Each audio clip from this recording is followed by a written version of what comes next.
All right, so what we have here is a beautiful pair of running shoes.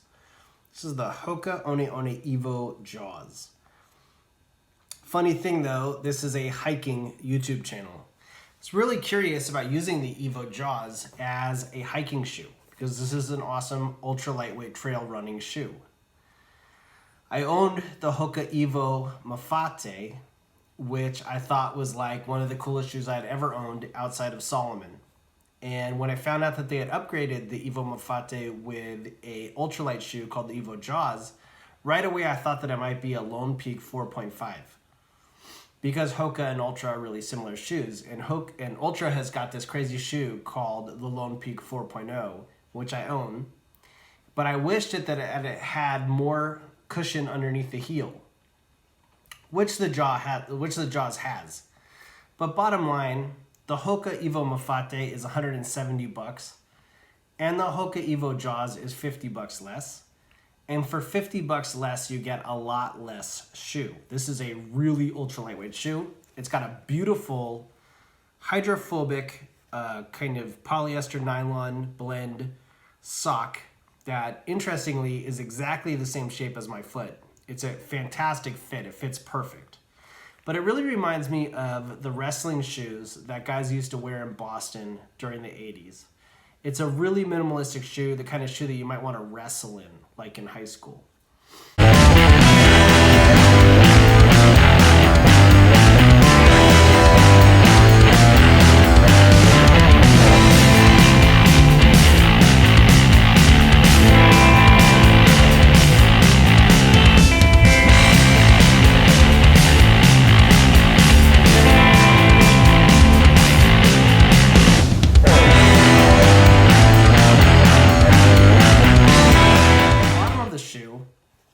I was under the impression that this was laminated foam, which it is, but the lamination is extremely thin. You've got a little bit of lamination here in the center of the foot, in the ball of the foot. This is a really thin laminate over the foam, which I can push on with my finger. And then as far as the tread, you've got these cleats, but these are really like golf cleats. And I have a funny feeling that they're gonna rub off on cement and the thing is gonna be like completely flat, you know? Which Salomon already sells. Salomon sells ultra lightweight shoes with cleats like this on the bottom that just rub off on cement, and you end up with a shoe where the bottom of the shoe looks like the bottom of a snowboard or a ski. It's just flat, you know? And so I'm pretty sure that these cleats are gonna come off. But other than that, it's a really fun shoe. The only issue is that I'm kind of partial to the Evo Mafate. For 50 extra bucks, you get a tank of a shoe. That's a crazy durable, awesome shoe. Basically the same thing as the JAWZ, just way more shoe. You get way more upper, you get way more foam, you get way more underneath the shoe.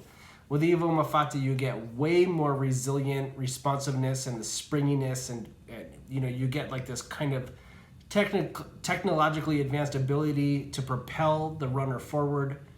And I don't really sense that in the Evo JAWZ. This is a really just minimalistic, lightweight shoe. That's the same color as the Evo Mafate, and it's got the same seagull on the side, but you get a lot less.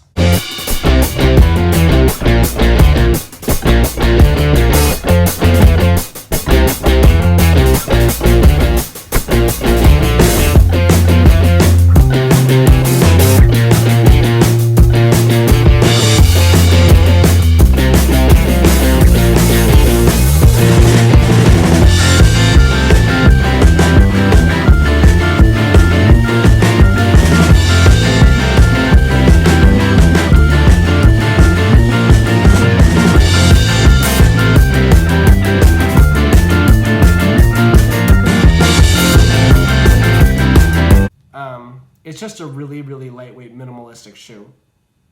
If you were strictly gonna be on mud with this shoe, it's got a hydrophobic material here that will lock mud and moisture out, and it's extremely light. But if you were gonna run on cement at all, you should be aware that I think that these Vibram cleats are gonna come off.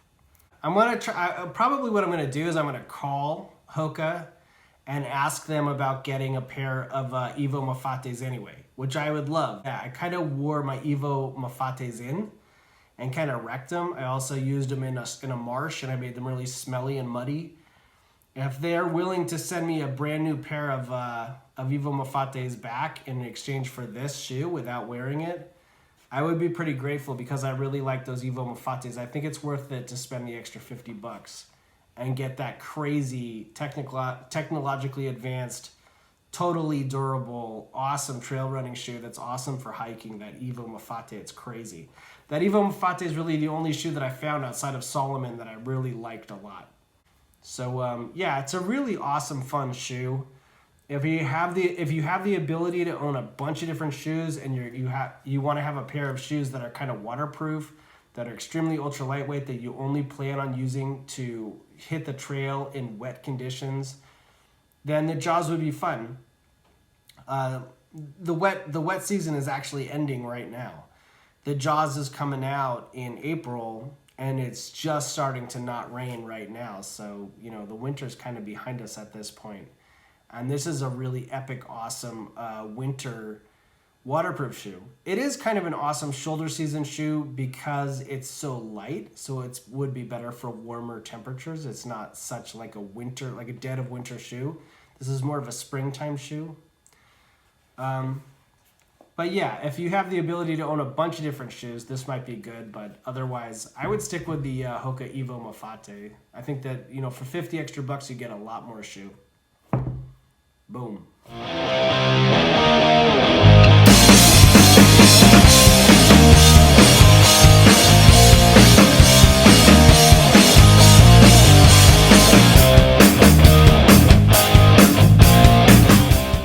Alright, how's it going, guys? I want you guys to see my new favorite shoe. This is the Hoka One One Evo Mafate. And I love it. And strange thing, I'm returning it. I never expected to be returning it. However, the reason I'm returning it is because I'm trying to find an alternative to my go-to, which is my Salomon XA Pro 3D. This shoe is the most successful hiking shoe that I've ever owned. It's a cross trainer. It's mostly rubber protective material. It's got rubber on the top here. It's got rubber on the toe. It's got a cross trainer heel here. And it mostly just protects your feet from the trail so that you're not distracted by the trail as you hike. But I would love to find an alternative to it, a creative alternative, and I really haven't found one yet. I found the closest thing that I found to an alternative to the XA Pro 3D is this Evo Mafate.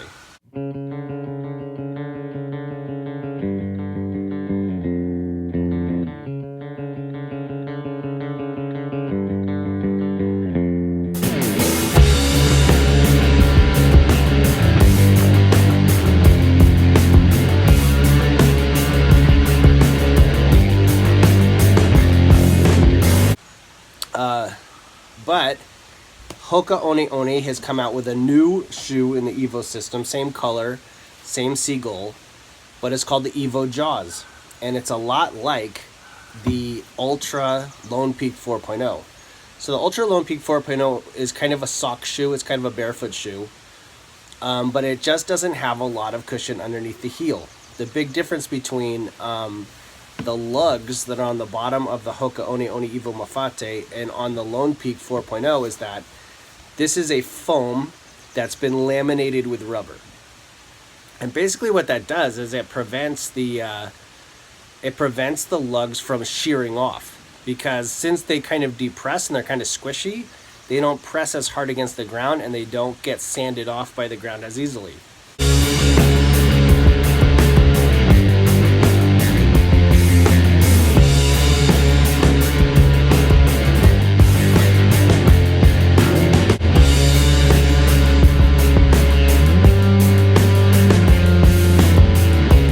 What I found is that with the Hoka One One Evo Mafate, there's basically two issues with it. One is that the Vibram rubber that's on the bottom of here, it is coming off. All right, the lugs are shearing off, and they're not going to do me any good once the lugs are sheared off. The foam that's in here, it kind of loses its air.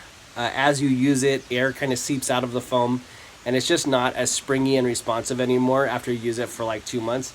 The other major issue is that it's got a sil nylon, kind of sil infused laminate on the Kevlar, which locks out moisture. So when you step in the mud, the sides of the shoe are up pretty high, and that locks the mud out. But also it's got a laminate on here that locks moisture out.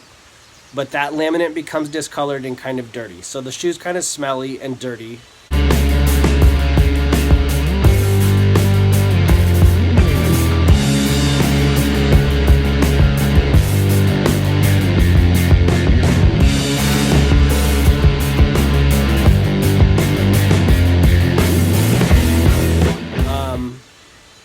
And the lugs are getting sheared off. So that's kind of like the main issue, is that, you know, I've got a buddy at work.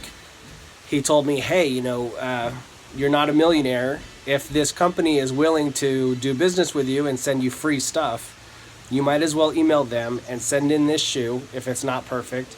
Get the brand new shoe that you want, the upgrade, the JAWZ, for free, and just see what happens. And so I did. This one's 170 and the JAWZ is only 120 or maybe 130.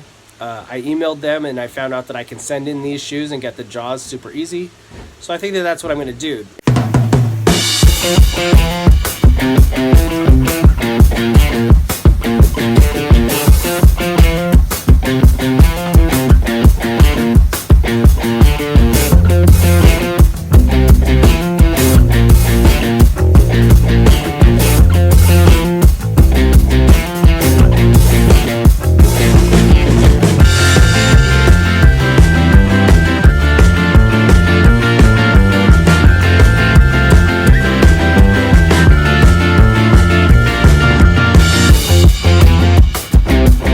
The big issue with these kind of new innovative shoes is that they're just unpredictable. The Salomon XA Pro 3D system seems to work exactly the same from the day you buy it until the day you stop using it. Whereas these other more innovative soles on the shoes that are made out of this kind of interesting memory foam, they lose their air. They start off super springy, but it doesn't stay that way. They kind of get sluggish and flat after a while. They're just not consistent. They're kind of unpredictable. They don't work the same on this, you know, on different days they perform differently. So what the JAWZ promises is just more cushion under the heel, and that's exactly what the Lone Peak 4.0 is missing. It's got nothing under the heel. So I'm going to send in the Evo Mafate and get the JAWZ and just see how it goes and check it out. It's going to be free, so I'm pretty excited.